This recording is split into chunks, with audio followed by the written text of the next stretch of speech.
தற்போதைய அண்மை செய்திகள். கோவிஷீல்டு தடுப்பூசியை திரும்பப் பெறுவதாக ஆஸ்ட்ராஜெனிகா அறிவிப்பு வெளியிட்டுள்ளது. அண்மை செய்தியாக பார்த்துக் கொண்டிருக்கிறோம். தற்போதைய அண்மை செய்திகள். கோவிஷீல்டு தடுப்பூசியை திரும்பப் பெறுவதாக ஆஸ்ட்ராஜெனிகா நிறுவனம் அறிவிப்பு ஒன்றை வெளியிட்டுள்ளது. தடுப்பூசியால் பக்க விளைவுகள் ஏற்பட்டதால் இந்த அறிவிப்பை ஆஸ்ட்ராஜெனிகா நிறுவனம் வெளியிட்டுள்ளது. விவரங்களோடு இணைகிறார் எமது செய்தியாளர் ஆண்டன்.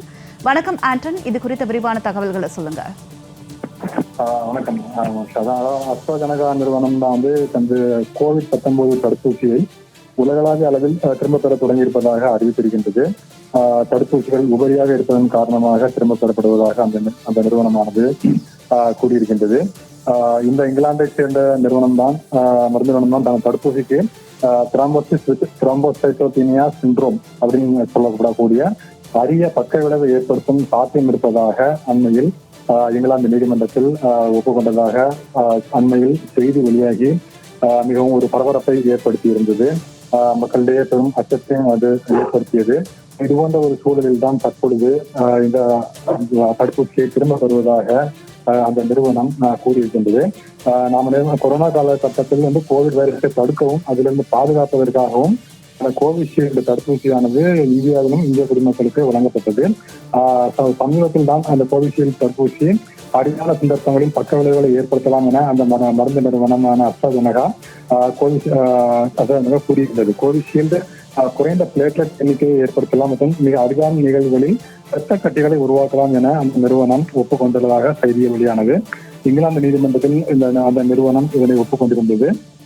இது தொடர்பாக 2 குழந்தைகளுடைய தந்தையான ஜேம்ஸ் தான் வழக்கு பதிவு செய்யப்பட்டு இருந்தது.